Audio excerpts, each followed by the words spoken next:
Bem-vindos ao GoTech. No vídeo de hoje a gente vai falar sobre o iOS 17.4 na sua versão Release Candidate 1. Geralmente são uma ou duas versões Release Candidate, que é praticamente a versão finalizada da atualização da Apple. Então nós temos praticamente todos os recursos e atualizações já estão aqui dentro.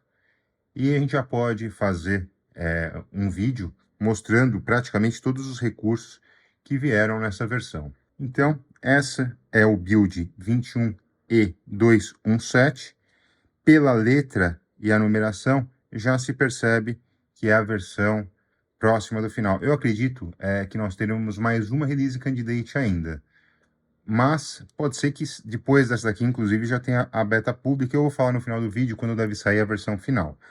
Essa atualização, ela pode ser instalada no iPhone SE de segunda geração em diante, nos modelos SE, e no iPhone que a gente pode chamar de iPhone regular, ele pode ser instalado do 10R em diante. Então, 10R, 10S, todos esses podem ser instalados.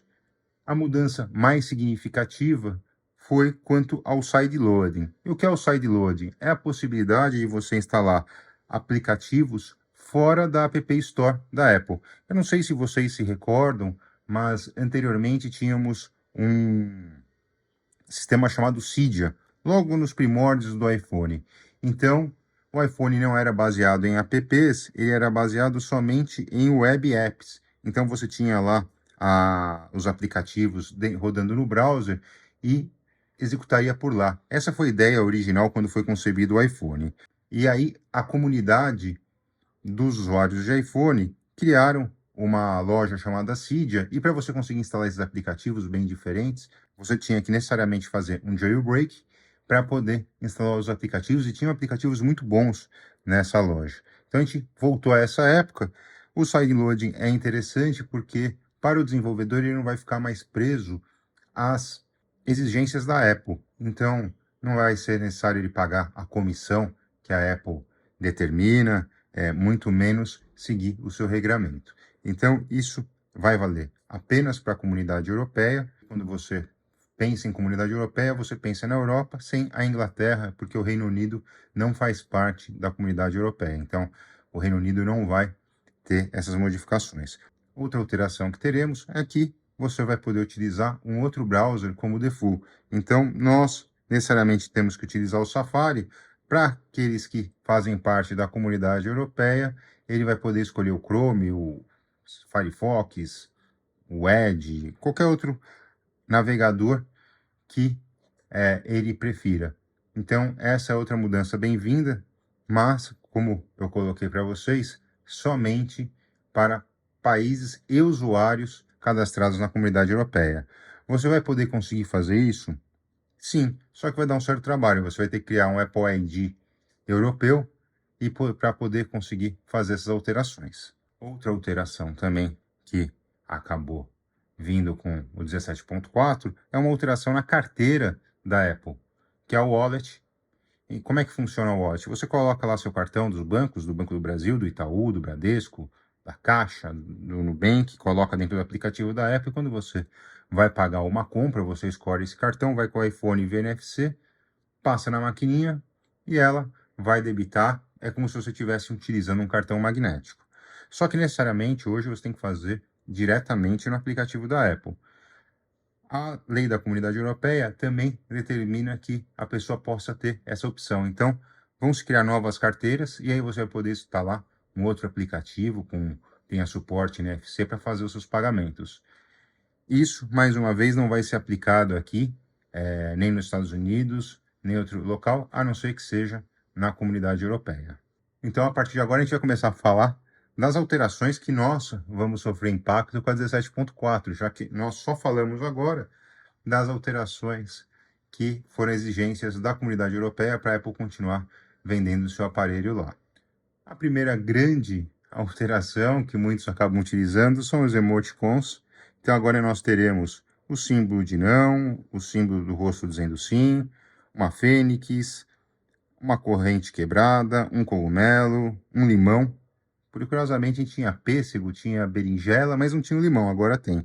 Símbolos de família sem o gênero especificado, pessoas andando, pessoas ajoelhadas, pessoas em cadeira de rodas motorizada, outras pessoas em cadeira de rodas sem motorização, pessoas correndo, e aqui nós temos vários tons de pele e cor de cabelo.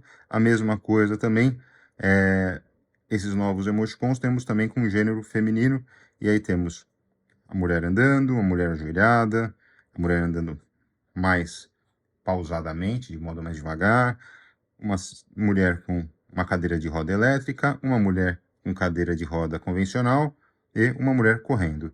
Então, esses são os novos emoticons que já vão estar disponíveis no seu iOS 17.4, quando você instalar a versão pública. Esses novos emoticons estão desde a versão 17.4 Beta 1, então, muito provavelmente, até a versão final não vai ter nenhuma alteração. Uma das alterações super bem-vindas é a forma como o iOS 17.4 trabalha com a informação da sua bateria. Então, agora, quando você entra lá em bateria, você vai em saúde da bateria, ele vai te dar o estado da bateria, se ela está normal, se você precisa trocar, a capacidade e o número de ciclos. E a data de fabricação dela e quando foi o seu primeiro uso. Eu vou pegar aqui um iPhone 14 e mostrar essa mesma tela para vocês, porque isso é uma exclusividade do iPhone 15. Eu vou pegar aqui e entrar na 17.4, saúde. Esse daqui é um iPhone 14 Pro e esse é um iPhone 15 Pro Max. Então, nós temos aqui a capacidade da bateria. Ele está dizendo que a capacidade está em desempenho máximo. Ele tentou funcionar o AirDrop aqui enquanto a gente está fazendo. Eu vou até afastar um pouco ele, senão a gente não vai conseguir mostrar para vocês. E a parte que está ligada aqui é o carregamento otimizado. Vocês podem perceber que no iPhone 15 nós temos mais informações sobre a bateria. E aqui tem um ponto interessante, vou voltar aqui para o meu 15 Pro Max, que ele diz sobre a bateria e a garantia. A bateria original foi projetada para ter 80% da capacidade em 1000 ciclos, em condições ideais. Anteriormente era prometido para nós 500 ciclos e a bateria conseguiria se manter em 80%. O que eu percebi na 17.4, depois do Beta 4, que o carregamento dos 80% até o 100 era muito mais lento, e eu acredito que isso vai fazer preservar a autonomia da bateria. E pode ser também que a Apple tenha contratado um novo fornecedor de baterias, e eles conseguiram, através desse novo fornecedor, fazer testes e garantir que com 1000 ciclos ainda você ia conseguir manter 80%. Falar em ciclos, muitas vezes pode não ser tão explícito o conteúdo da fala, mas pense o seguinte: nós antes tínhamos 500 ciclos. 500 ciclos dá aproximadamente 1 ano e 6 meses, 1 ano e 7 meses, sua bateria já estaria somente com 80%. Agora a Apple está garantindo que a saúde da bateria vai manter até 80% você utilizando 1000 ciclos. Ele vai dobrar esse período. Então nós vamos ter aí aproximadamente em torno de 3 anos, 3 anos e 2 meses, um aparelho que vai conseguir exercer e trabalhar na sua potência máxima, porque quando a bateria cai de 80%, o próprio sistema operacional vai limitar a potência do uso do aparelho. Então, você não vai precisar trocar a bateria durante 3 anos. Isso é muito importante. E, voltando, tem vídeo no canal sobre isso. Eu sempre recomendo vocês trocarem a bateria em centros autorizados da própria Apple ou da Apple. Por quê? Porque quando você coloca uma bateria do centro autorizado, lá no iPhone você vai ter o histórico de troca da bateria. Ele vai dizer que foi o aparelho que teve a bateria trocada, mas foi uma bateria genuína. Então, isso é importante na hora da venda, como se fosse um carro. Quando você faz a manutenção nele, tem aquele manual do proprietário, e lá tem todas as indicações de revisões e manutenções que você faz, você vai ter também no seu iPhone. E os celulares hoje são equipamentos bem caros, então é interessante você manter ele no perfeito uso. E o principal, uma bateria genuína não vai explodir na sua mão, você não vai ter um problema de limitação de carga, um curto-circuito que possa ocasionar problemas para vocês. Nos outros vídeos, apresentamos para você que haveria alteração no programa podcast. E o programa podcast, ele agora faz transcrição dos episódios, né? E você pode fazer a busca dessa transcrição. Eu vou mostrar para vocês. E aqui ele mostra a novidade.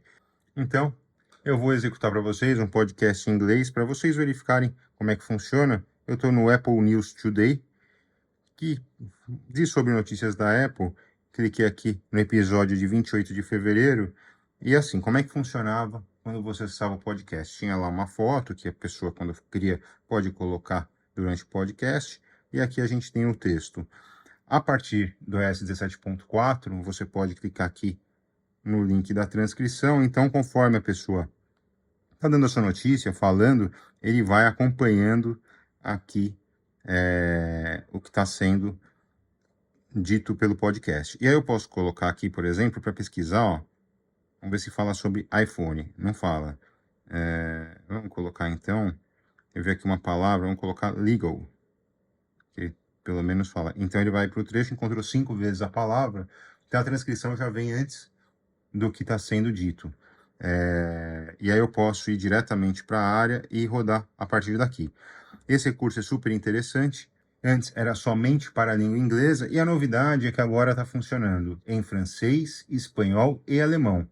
Espero que até o lançamento da pública, quem sabe eles soltem em português e aí nós também teríamos essa novidade. Eu vou passar aqui, por exemplo, agora para um podcast em português para vocês verificarem que realmente não está funcionando. Eu vou colocar aqui o do Mac Magazine, que também fala sobre o mundo Apple, e colocar aqui para rodar, ó.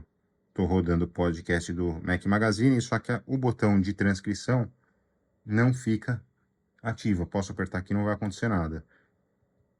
É uma função que é interessante, que você pode estar num ambiente com mais barulho e vai perder, às vezes, o que a pessoa falou, então você lendo acompanha, ou mesmo também, se você está treinando para a língua inglesa, ou agora alemão, ou francês, ou espanhol, você vai poder ler a palavra e escutar a pronúncia daquilo que é dito.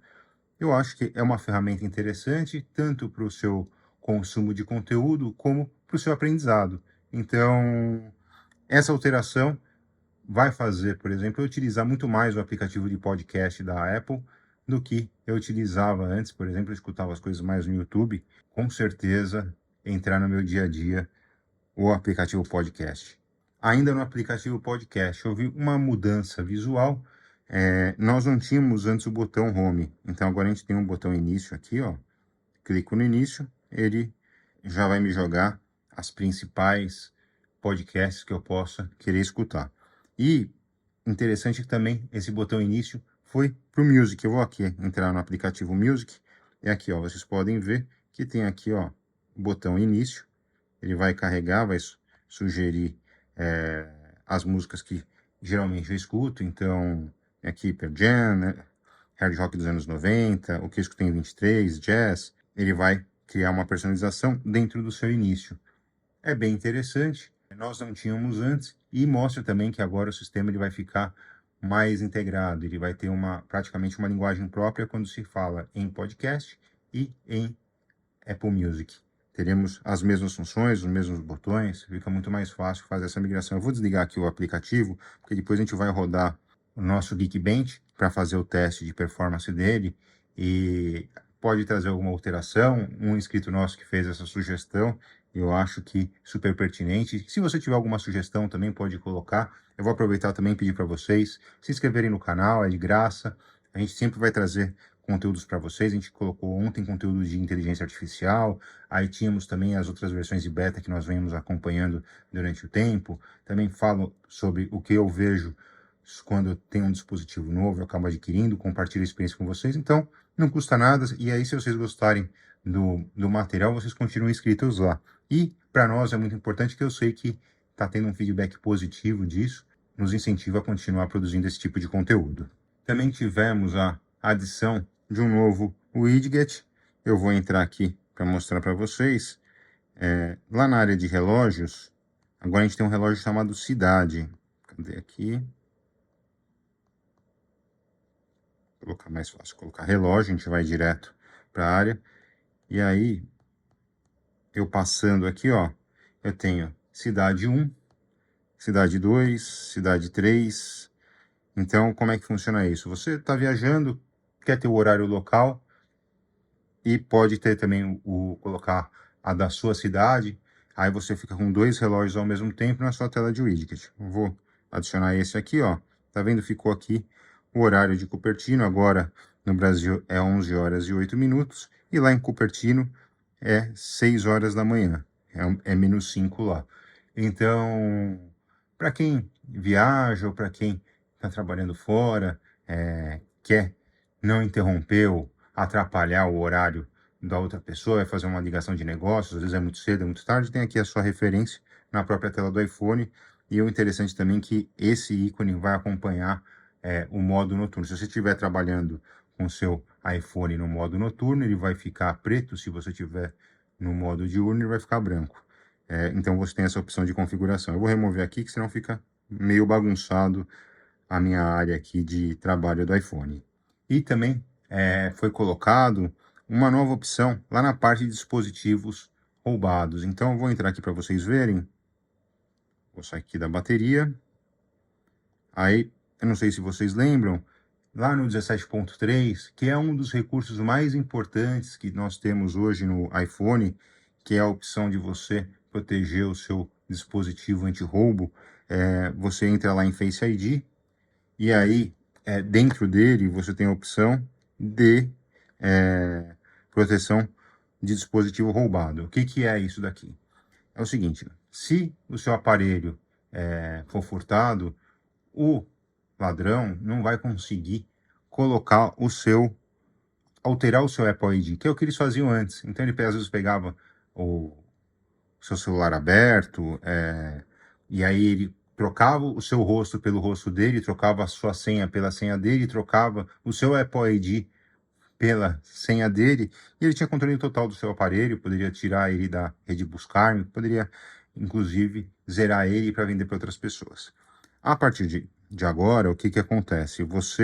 Qualquer alteração que envolve troca de senha do Apple ID, troca de rosto, você vai ter um atraso. E na primeira versão, lá na 17.3, ele colocava assim, ele identificava os seus locais familiares, então você tinha a sua casa, tinha o local que você trabalhava, e ali ele fazia essa alteração sem atraso. Agora você tem a opção para sempre colocar um atraso. E por que isso acaba sendo útil? Porque tem algumas pessoas que trabalham por exemplo, num shopping center ou num grande centro comercial e tem seu celular furtado lá, o ladrão vai conseguir trocar o Apple ID e a senha lá naquele local mesmo. Então agora você pode colocar sempre, então não importa o local que você esteja, ele vai pedir um atraso de 1 hora para que você possa fazer a troca. Então, como é que funciona? Eu tento fazer aqui uma troca. Ele vai me abrir um timer dizendo, olha, só vai poder fazer sua troca a partir de 59 minutos e 59 segundos. Aí, deu tempo, ele vai me dar um alerta e aí sim eu posso alterar minha senha. É muito útil. Eu recomendo que vocês coloquem, porque perder o aparelho celular é uma perda financeira razoável, mas você ter sua privacidade violada e também a possibilidade de um ladrão ter acesso às suas contas bancárias, fazer empréstimo no seu nome, transferir dinheiro, é muito mais grave, o prejuízo é ainda maior.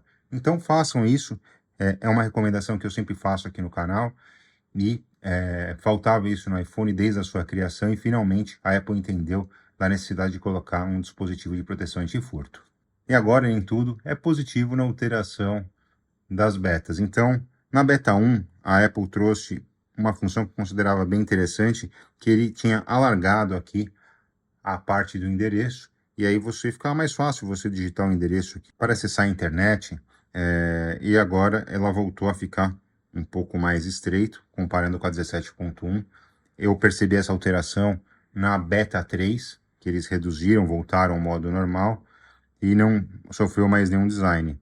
Não sei porque eles fizeram isso, provavelmente no teste deles as pessoas não se adaptaram ou algo assim, mas o que eu mais sinto falta, que era um recurso que foi muito bem-vindo, que está lá no vídeo da beta 1, é isso daqui, ó. Você tem o relógio e o cronômetro. Quando eu saía daqui, com o cronômetro executando, eu fechava o aplicativo, ficava aqui o cronômetro na Dynamic Island, e eu conseguia controlar, parar zerar ou dar mais uma volta sem precisar entrar no aplicativo. A Apple tirou isso na 17.2, se não falha a memória, e não voltou mais. Então, também eu acredito que deve ter sido outro caso, que eles perceberam que provavelmente algumas pessoas clicavam sem querer, zeravam seu cronômetro. Só isso justificaria eles tirarem esse aplicativo. Espero que eles aperfeiçoem e volte, porque eu realmente achava muito interessante, que eu sempre utilizo o timer e o cronômetro. E é muito mais interessante utilizar aqui do que ter que entrar necessariamente no aplicativo. Com as aplicações fechadas, vou abrir o Geekbench, vou rodar o teste de GPU. Então, estou rodando o teste de CPU, desculpa, o teste de CPU, e é importante salientar o seguinte: tome cuidado para instalar versões beta. A beta, se você utiliza alguns aplicativos específicos, pode ser que aquele aplicativo que você utiliza não foi atualizado, e aí você pode ter algum problema de compatibilidade, ficar sem utilizar o aplicativo e voltar a versão beta para a versão normal, público. Dá para você voltar, mas é bem trabalhoso, é bem chatinho. Então, tome esse cuidado. Quando sai a Release Candidate, eu já digo para vocês rodarem um pouco mais sossegados, porque já passou por 4 betas e saiu a Release Candidate, que é a versão muito próximo da versão final. Então, aqui eu já digo para vocês que vocês podem colocar sem nenhum problema. Acredito que vocês não vão ter grandes riscos ou prejuízos de passarem para essa nova versão, se vocês forem mais ansiosos. Se não, espera a pública. Eu vou colocar para vocês aqui quando que eu acredito que vai sair a versão pública, mais adiante, assim que terminar o teste. E agora eu vou adiantar esse teste para mostrar para vocês. Então, agora temos o resultado aqui do Geekbench. Tivemos 2.880 pontos no single core e 7.028 pontos no multicore. Eu vou puxar aqui o histórico para a gente verificar se houve evolução da última versão. E olha só, caiu aqui 2 pontos, que representa 0,1%. Não é significativo, mas houve uma queda. Então, aqui, ó, só para mostrar para vocês que eu rodei com a versão 17.4, essa daqui era a beta 4, aqui é 0,5%, e aqui a gente perdeu aqui o equivalente a 0,1%. Houve uma queda, mas nada muito significativo. No uso, na minha opinião, o sistema continua completamente fácil de utilizar, vocês podem perceber, não tem engasgo. Eu abro o navegador, também vai funcionar bem, então fecho, venho para cá. Não tem praticamente nenhum problema quanto ao uso, usabilidade, até porque isso aqui é um iPhone 15 Pro Max, é o último processador da Apple, é a máquina de maior performance de hardware, então não tem o porquê também ter engasgo. Nós estamos aqui em 28 de fevereiro, a versão Release Candidate foi lançada no dia 27 de fevereiro. No meu entendimento, pode ser que no dia 5 de março nós temos o segundo Release Candidate, para sair a versão final no dia 12 de março. Essa é a nossa previsão. Pode ser que não tenha uma segunda Release Candidate, se não tiver, dia 5 nós já temos a versão final, mas eu trabalharia com a hipótese da versão final ser lançada no dia 12 de março.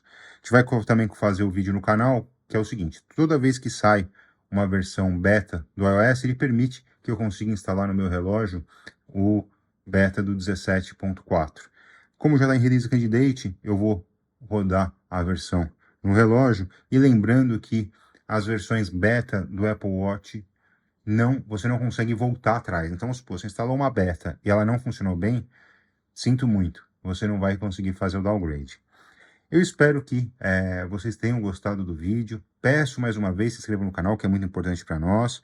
Curtam, compartilhem, mandem para aquele amigo que tem iPhone, para aquele seu familiar também que gosta de tecnologia. E até o próximo vídeo.